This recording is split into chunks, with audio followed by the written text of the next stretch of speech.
कभी नॉनवेज की तरफ ना देखने वाली रजनी की शादी होती है विकास से। शादी के बाद बहुत ही शानदार तरीके से होता है रजनी का स्वागत ससुराल में। विकास से शादी करके रजनी खुश तो बहुत थी। आखिर खुश भी क्यों ना हो, विकास समझदार, सुंदर, सुलझा हुआ लड़का जो था। और शादी के बाद होता है आज रजनी का पहला दिन। अरे बहू उठ गई। आज तो तेरी पहली रसोई है ना। जी मम्मी जी।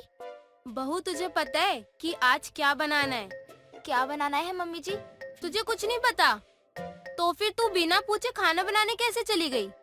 वो मम्मी जी मैं अरे नहीं नहीं बहू, मैं गुस्सा नहीं कर रही, मैं तो मजाक कर रही थी। आजा, मैं तुझे बताती हूँ कि आज तुझे पहली रसोई में क्या क्या बनाना है।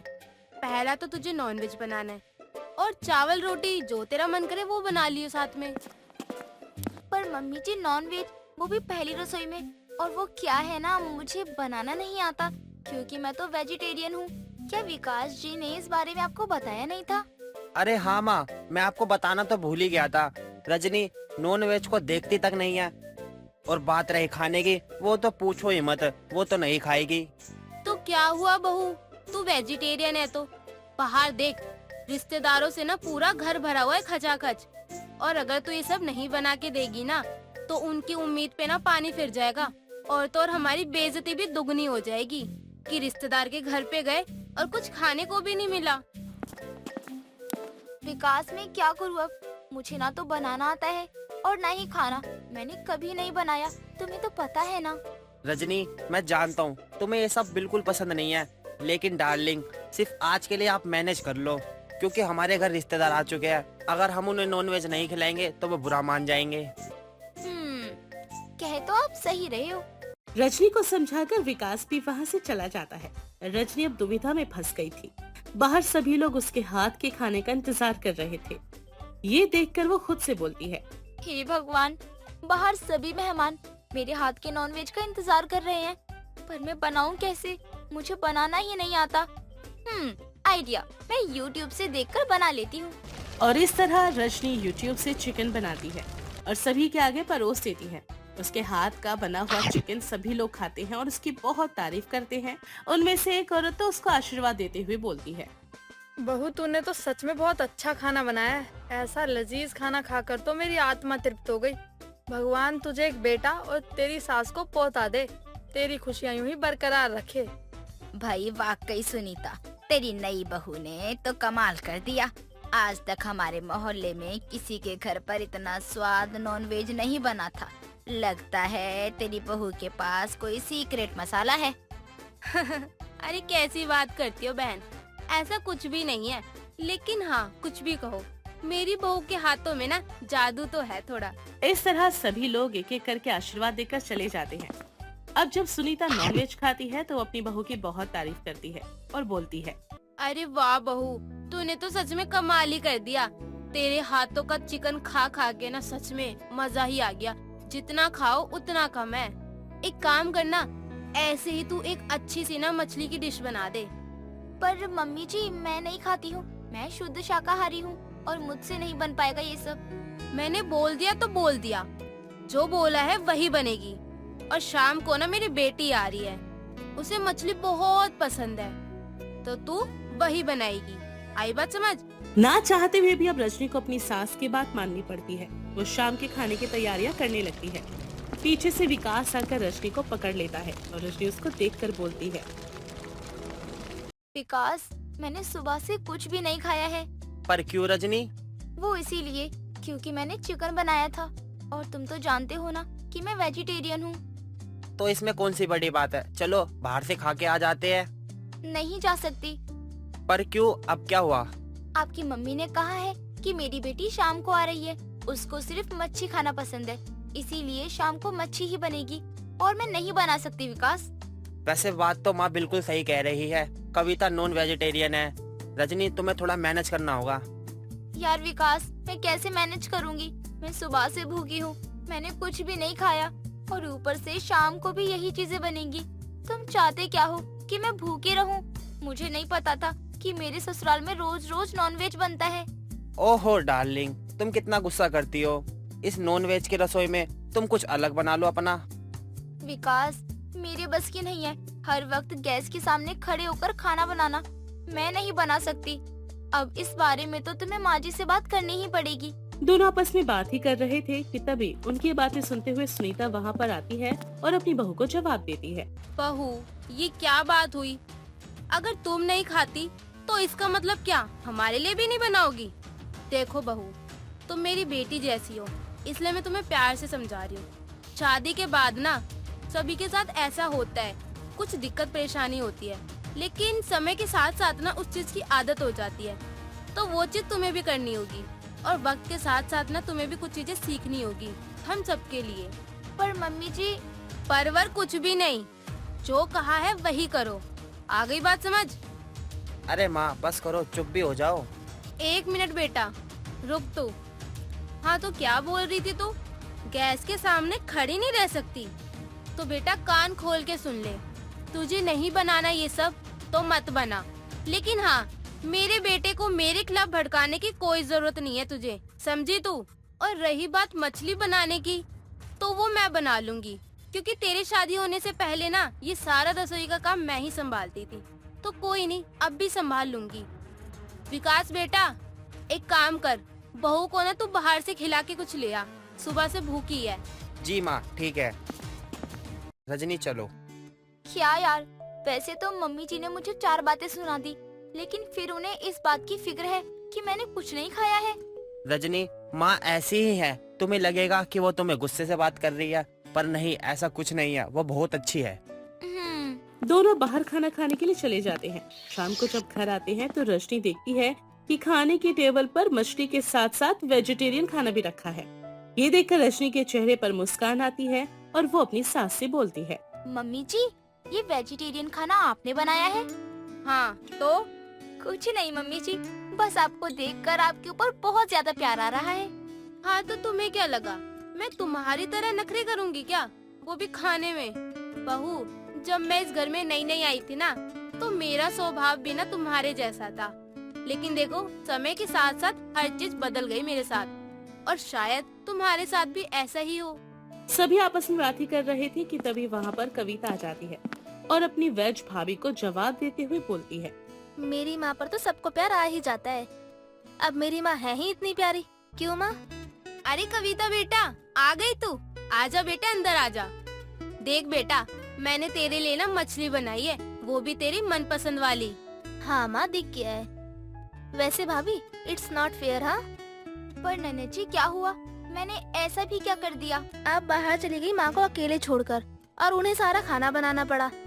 वैसे भाभी, आपको ना इसकी अब आदत डालनी पड़ेगी, क्योंकि नॉनवेज तो हमारे घर में हमेशा खाया जाता है, तो आज नहीं तो कल आपको आदत तो डालनी ही पड़ेगी, तो फिर आज ही डाल लो। हाँ, ये मेरी ही गलती है, मम्मी जी मुझे माफ कर दो। अब से आपकी वेज बहू अपनी नॉनवेज रसोई को बखूबी से रखेगी। बहू, मैं तो तुझसे कभी नाराज ही नहीं थी, अब आके ना खाना खा ले, वरना ठंडा हो जाएगा। अच्छा भाभी, इन सब को छोड़ो, आप ये बताओ कि आपने सुबह चिकन कैसे बनाया था, जब आपको बनाना ही नहीं आता? आपको तो छूने में भी घिन आती होगी, फिर कैसे बना दिया?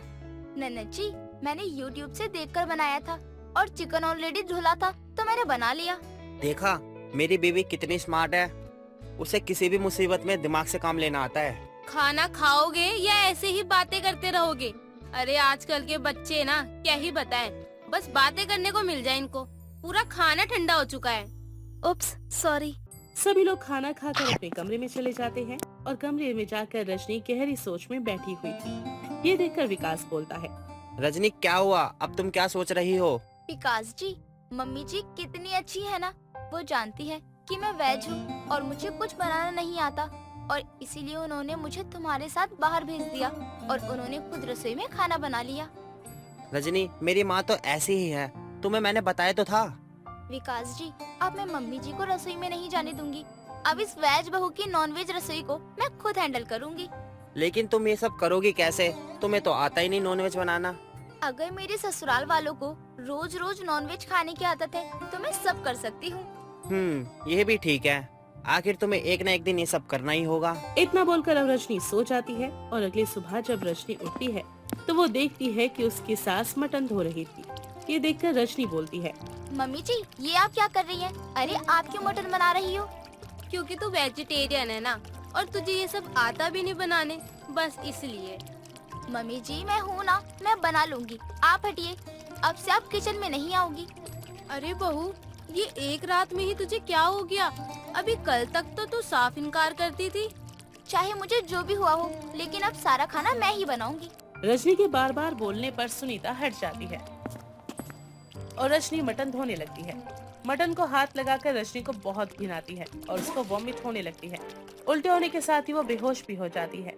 जैसे ही रजनी बेहोश होती है, वैसे उसके हाथों से मटन का बर्तन गिर जाता है।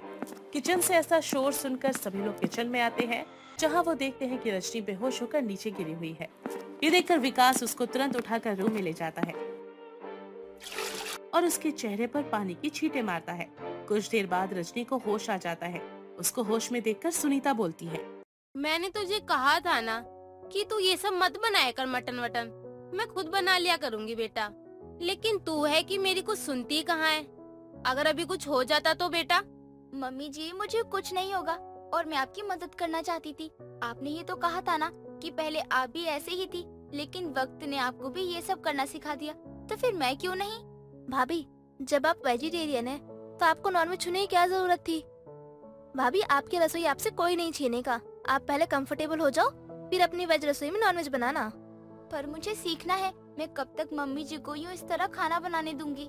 रजनी बिल्कुल सही बोल रही है, इसलिए वो अब धीरे धीरे करके सब कुछ सीखेगी और उसको सिखाऊंगा मैं, उसका पति। बेटा, ये कोई ऑफिस का काम नहीं है कि जो तू साइन करेगा वो चीज फाइनल हो जाएगी। ये ना तेरी कंपनी नहीं, ये रसोई है, रसोई। माँ मैं जानता हूँ, चलो कोई बात नहीं। अगर आपको डर लग रहा है तो ठीक है, मैं नहीं बनाता, कविता सिखा देगी। क्यों कविता सिखा देगी ना भाभी को? हाँ हाँ ठीक है। अब क्या था, कविता रजनी का नॉनवेज धो देती है और उसको बनाना भी सिखाती है। ऐसे ही दिन गुजरते हैं और अब रजनी को नॉनवेज बनाना आ जाता है। अब उसे पहले की तरह ना तो उल्टियाँ होती है, ना ही कोई परेशानी। अब वो रोज रोज अपने ससुराल वालों के लिए अलग अलग तरह की नॉनवेज डिश बनाती, जिसे लोग बड़े चाव से खाते और रजनी की खूब तारीफ करते। सोनिया सोफे पर बैठकर रील देख रही होती है। तभी उसकी पड़ोसन विमला वहाँ आती है। अरे सोनिया बेटा, तेरी माँ कहाँ है? माँ तो अंदर ही है, रुको मैं माँ को बुलाती हूँ। सोनिया अपनी माँ को आवाज लगाकर बुलाती है और सोनिया की माँ भारती वहाँ आ जाती है। क्या हुआ विमला, आज मेरे घर कैसे आना हो गया तेरा? मेरे घर पर मेहमान आए हैं, चाय बनाने जा रही थी तो देखा कि चीनी नहीं है, तो मैं तुझसे चीनी लेने आ गई। जरा थोड़ी सी चीनी दे दे भारती। अरे विमला, तू वही क्यों लेने आती है जो मेरे घर में भी खत्म हो जाता है? अरे मैं तो खुद अभी दुकान जा रही थी, घर में चीनी चाय पत्ती मसाले सब खत्म हो गए, राशन भरवाना है। माँ ने अपनी पड़ोसन उफ बेस्ट फ्रेंड को चीनी ना देकर उन्हें उनकी औकात दिखा दी। चुप कर तू, बोलना क्या चाहती है? मैं जानबूझकर विमला को चीनी नहीं दे रही हूँ। विमला तुझे पता तो है ना कि मैं कभी किसी चीज के लिए तुझे मना नहीं करती हूँ। तू इतना क्यों सोच रही है भारती? मैं थोड़ी कुछ कह रही हूँ तुझे। कोई बात नहीं, अभी मुझे थोड़ा काम है, घर पर मेहमान आए हैं, अब तो जल्दी मुझे भी है ना। भारती अपनी बेटी से बहुत तंग थी, क्योंकि सोनिया पहले रील्स देखती और फिर अपने घर वालों का ही मजाक बनाती। कुछ दिनों बाद भारती के बेटे सौरभ की शादी एक मधु नाम की लड़की से हो जाती है। मधु अपने साथ काफी दहेज भी लाती है।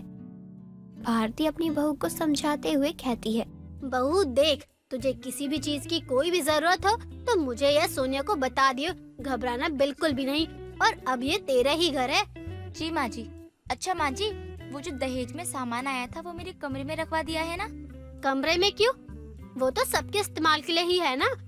वो दरअसल माँ जी, वो बेड मैंने अपने लिए खास बनवाया था, तो मैंने सोचा कि मैं बेड तो अपने कमरे में ही रखवाऊंगी, इसलिए बोल रही हूँ। लेकिन वो तो मैंने अपने कमरे में रखवाया है, मेरे कमरे में कोई बेड नहीं है, तो मैंने यही सोचा था कि बहू अपने साथ जो भी बेड लाएगी वो मैं अपने कमरे में रखवा लूंगी। माँ जी कोई बात नहीं, आप हमारे कमरे में से जो भी बेड होगा ना वो अपने कमरे में रखवा लेना, और जो मेरे मायके से बेड आया है वो वापस से मेरे कमरे में ही रखवाना। माँ, भाभी ने तो अपना बेड मांगकर आपको आपकी औकात दिखा दी। चुप कर तू, हर वक्त बीच में बोलती रहेगी। ठीक है बहू, तू जैसा चाहती है वैसा हो जाएगा। अब तेरे मायके से आया है तो उस पर तेरा ही हक होगा ना। माँ जी ऐसा कुछ नहीं है, मैं कोई औकात नहीं दिखा रही हूँ, मैं तो बस एक बात बोल रही थी। बातों बातों में सास को बहू ने दिखा दी औकात। तू चुप कर जा। और बहू कोई बात नहीं, तूने जो भी कहा बिल्कुल सही ही कहा है। मुझे तेरी बात का कोई बुरा नहीं लगा, इसीलिए तू इस पागल की बातों को अपने दिल पर मत लगा। भारती सोनिया को और ज्यादा कुछ नहीं बोलती और चुप करवा देती है। ऐसे ही कई दिन निकल जाते हैं, लेकिन निकलते दिन के साथ मधु अपने मायके से लाई चीजों पर अपना ही दोष जमाने लगती है। ऐसे ही एक दिन सोनिया रसोई में अपने लिए मिक्सी में चटनी बना रही होती है। तभी वहाँ मधु आती है और बोलती है, अरे सोनिया, ये क्या बना रही हो? भाभी, वो मैं धनिया पुदीने की चटनी बना रही हूँ। बड़े दिन हो गए चटनी नहीं खाई है, इसलिए मैंने सोचा आज धूप भी अच्छी निकली है, तो क्यों ना आज मैं सबके लिए चटनी बना दूं। अभी आज सुबह ही मिक्सी में मसाले तो पीसे थे ना हमने, तो तभी आप अपनी धनिया पुदीना भी ले आती। अब बार बार मिक्सी चलेगी तो जल्दी खराबी हो जाएगी ना। अरे भाभी, ऐसा कुछ नहीं होता। अब मिक्सी बनी ही इसलिए है कि हम उसका इस्तेमाल कर सके, तो एक बार करे या बार बार करे, खराब तो हो ही जाएगी ना कभी ना कभी। लेकिन अगर हम ज्यादा इस्तेमाल करते हैं ना मिक्सी का, तो वो वैसे भी ज्यादा दिन नहीं चल पाएगी मिक्सी, इसलिए बोल रही हूँ अब मिक्सी जब भी चलाओ ना तो एक बार मुझसे पूछ लेना। भाभी, अब क्या मुझे मिक्सी चलाने के लिए भी आपसे पूछना पड़ेगा? ये क्या बात हुई भला? देखो बुरा मत मानना सोनिया, लेकिन मिक्सी तो मुझे मिली थी ना अपने इस्तेमाल के लिए, लेकिन मैंने अपने ससुराल में किसी को भी मिक्सी चलाने के लिए मना नहीं किया। बस यही तो बोला है कि जब भी चलाओ एक बार मुझसे पूछ लेना, इसमें कौन सी बड़ी बात हो गई। अपनी भाभी की बात सुनकर सोनिया का मुंह बन जाता है और वो अपने कमरे में जा ही रही होती है। तभी भारती सोनिया को टोकते हुए बोलती है, भाभी ने अपनी ननद को अपने मायके से लाई मिक्सी ना चलाने देकर उसको उसकी औकात दिखा दी। माँ, क्या है आपको? मुझे यहाँ बुरा लग रहा है और आप औकात की बात कर रही हो। हाँ तो अब क्या हुआ? तुझे बुरा लग गया औकात की बात में? और अब जब तू यही करती रहती थी तब नहीं सोचा कि किसी और को भी बुरा लग सकता है? अपनी माँ की बात सुनकर अब सोनिया हर वक्त औकात दिखा दी, ये बोलना छोड़ देती है।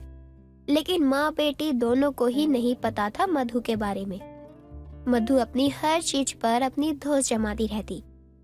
कुछ दिनों बाद भारती अपनी बहू के पास जाती है और अपनी बहू से कहती है, अरे बहू, तुझे सौरभ ने अपनी तनख्वाह दी होगी ना, जरा ला मुझे वो पैसे दियो। माँ जी, आपको क्यों चाहिए उनकी तनख्वाह? कोई घर का सामान कम पड़ रहा है तो मुझे बताओ, मैं ले आऊंगी। लेकिन पूरी तनख्वाह लेने का क्या मतलब बनता है आपका? बहू, मैंने पड़ोस वाली विमला से कुछ पैसे उधार लिए थे, तो बस मुझे उसके पैसे वापस देने हैं और अपनी दवाई भी लानी है, बस इसीलिए मुझे वो पैसे चाहिए।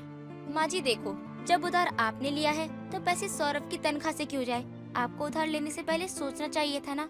और जो भी दवा चाहिए ना, आप मुझे बता देना, मैं ही मंगवा दूंगी आपकी दवा। मधु अपनी सास को पैसे नहीं देती है और वहाँ से चली जाती है।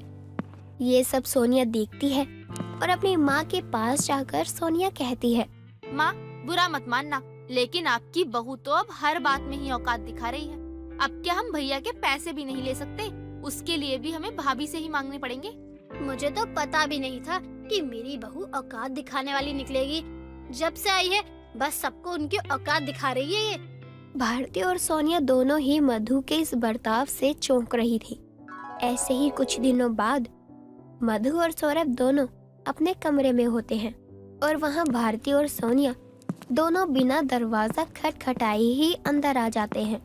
ये क्या तरीका है? अरे माँ जी, आपको तो पता है कि अब आपका बेटा कुंवारा नहीं है, उसकी शादी हो चुकी है, अभी आप उसके कमरे में ऐसे आ रही हो, थोड़ी तो शर्म रख सकती हो ना आप।